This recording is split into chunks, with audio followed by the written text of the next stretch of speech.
Kalau banyak orang mengenang Pep Guardiola karena treble bersama Barcelona, sebenarnya warisan terbesarnya jauh lebih besar daripada sekadar trofi. Pep membangun sebuah sistem, menciptakan filosofi bermain, dan melahirkan generasi pemain yang akhirnya mengubah wajah sepak bola modern.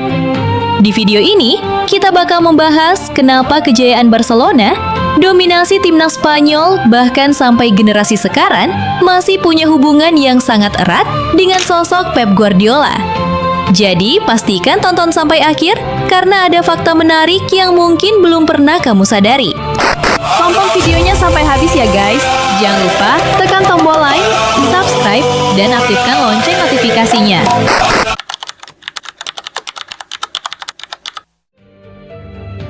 Semuanya dimulai saat Pep Guardiola dipercaya melatih Barcelona pada tahun 2008. Banyak orang mengira dia bakal membangun tim dengan membeli banyak pemain bintang. Tapi kenyataannya, Pep justru memilih jalan yang berbeda. Dia percaya pada lulusan Akademi La Masia. Di lini tengah ada Xavi Hernandez, Andres Iniesta, dan Sergio Busquets. 3 gelandang yang sampai sekarang masih dianggap sebagai salah satu trio terbaik dalam sejarah sepak bola. Mereka bukan pemain yang mengandalkan kecepatan, apalagi kekuatan fisik. Senjata utama mereka adalah kecerdasan, umpan pendek, pergerakan tanpa bola, dan kemampuan membaca permainan yang luar biasa. Lalu di lini depan ada Lionel Messi, pemain yang di tangan Pep berkembang menjadi mesin gol sekaligus salah satu pemain terbaik sepanjang masa. Perpaduan 4 pemain ini melahirkan gaya bermain yang benar-benar berbeda.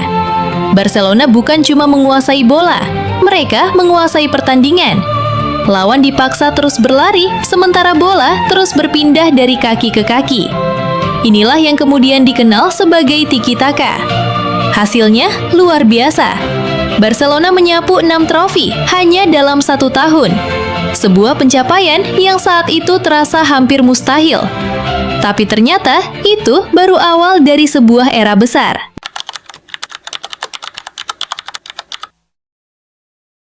Kesuksesan Barcelona ternyata membawa dampak yang jauh lebih besar. Karena fondasi permainan mereka langsung menjadi tulang punggung timnas Spanyol. Saat itu, pelatih Vicente Del Bosque tidak perlu membangun chemistry dari awal. Mayoritas pemain inti sudah bermain bersama setiap pekan di Barcelona. Mereka sudah saling memahami, sudah hafal pergerakan satu sama lain, dan sudah memainkan filosofi yang sama. Puncaknya terjadi di final Piala Dunia 2010. 7 dari 11 pemain inti Spanyol merupakan pemain utama Barcelona. Mulai dari Carles Puyol, Gerard Piqué, Sergio Busquets, Xavi Hernandez, Andres Iniesta, Pedro, sampai David Villa yang menjadi salah satu pemain paling penting sepanjang turnamen. Hasilnya, Spanyol mendominasi dunia. Juara Euro 2008, juara Piala Dunia 2010, lalu kembali menjuarai Euro 2012. 3 turnamen besar secara beruntun. Sebuah era emas yang sampai sekarang masih sangat sulit disamai. Dan meskipun pelatih timnas Spanyol saat itu bukan Pep Guardiola, banyak analis sepak bola menilai filosofi bermain mereka sangat dipengaruhi oleh Barcelona racikan Pep Guardiola.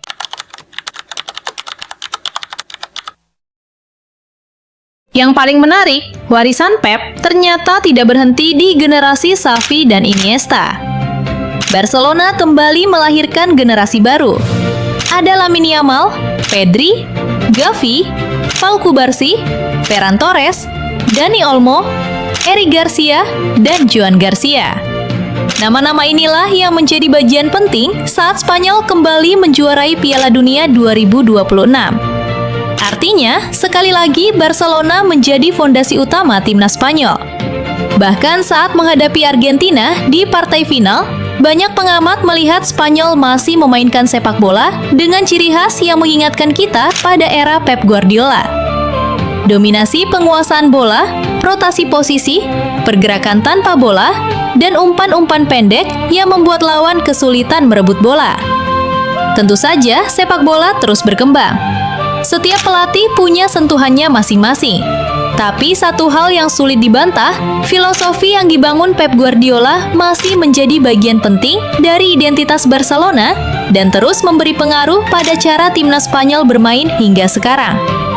Itulah kenapa banyak orang menganggap warisan terbesar Pep bukan cuma trofi, melainkan perubahan cara dunia memainkan sepak bola. Nah, sekarang giliran kalian. Menurut kalian, apakah Pep Guardiola layak disebut sebagai sosok yang paling berjasa di balik kejayaan sepak bola Spanyol? Atau justru ada tokoh lain yang lebih pantas mendapat penghargaan itu? Tulis pendapat kalian di kolom komentar ya. Kalau suka video seperti ini, jangan lupa tekan tombol like, subscribe, dan aktifkan lonceng notifikasinya supaya kalian gak ketinggalan cerita-cerita menarik lainnya seputar dunia sepak bola. Sampai jumpa di video berikutnya.